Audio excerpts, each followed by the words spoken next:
ilang years na ako dito sa ating distrito. 50 plus years. Mahigit 50 anyos ng buhay ko, to be exact. Mga 55, hindi lang. Mga 55 years. Bakamat ako'y pinanganak sa Sampaloc, 55 years ako dito sa ating distrito.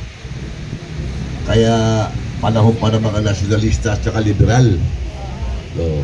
Yung mga iba sa inyo, mga magulang inyo, tiyo nyo, mga delegado, mga bukal ng liberal at saka nasyonalista.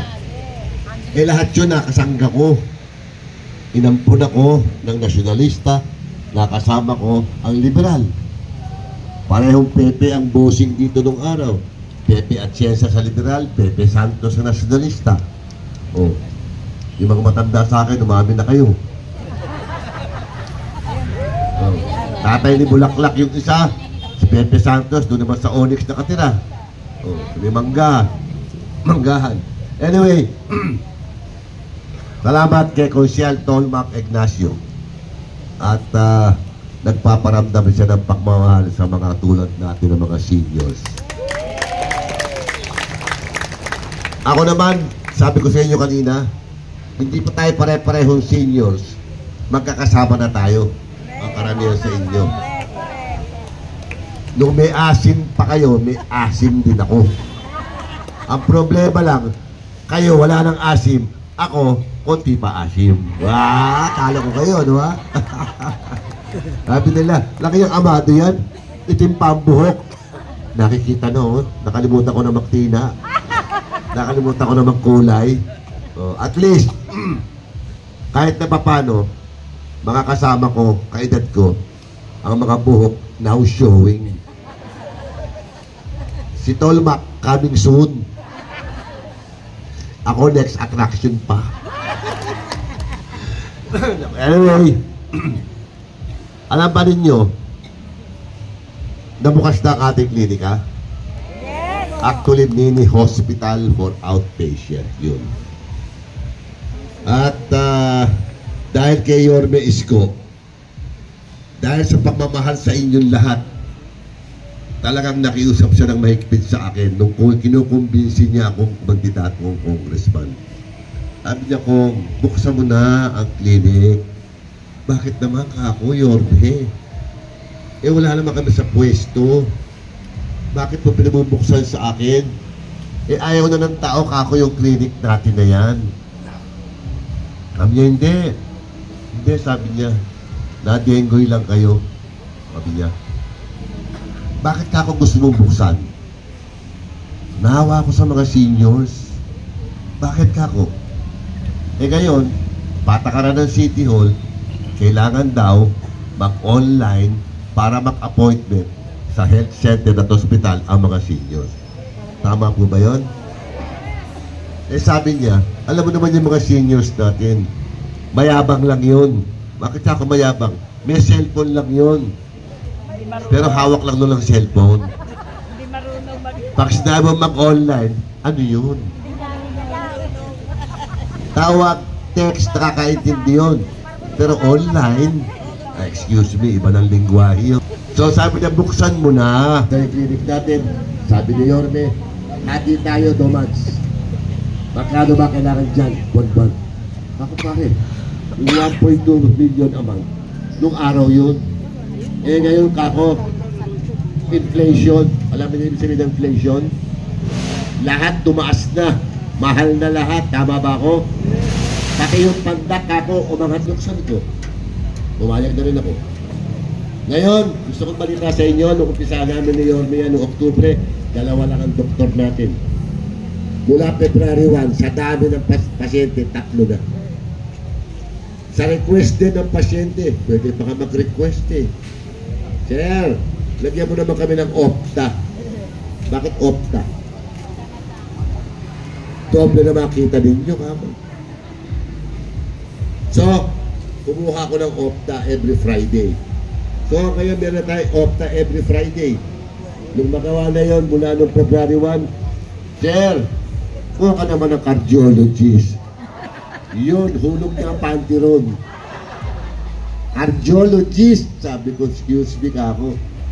Hindi ko kaya yun. Yun lang magpapasa ng inyong mga 2D echo. mahal yun.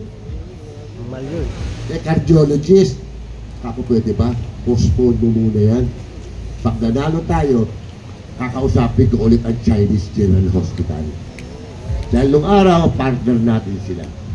Nagbibigay sila ng servisyo 2 to 3 times a week. So, tayo lang po ang meron niya sa buong Pilipinas. Mga mahal kong taga-Singko. Ito ang misyon ni Amado Paketsing, na sana samahan niyo ako sa krusada niyo. All year round tayo magpabigay ng serbisyo sa inyo. Hindi ako umaangal. Trabaho ko yun. Sana, kung kayo'y siguradong babayaran kayo ulit, sigurado ako dyan. Hanapin ang pera, pero huwag paalipin sa pera. Sabi ng kalabang ko, pera-pera lang yan.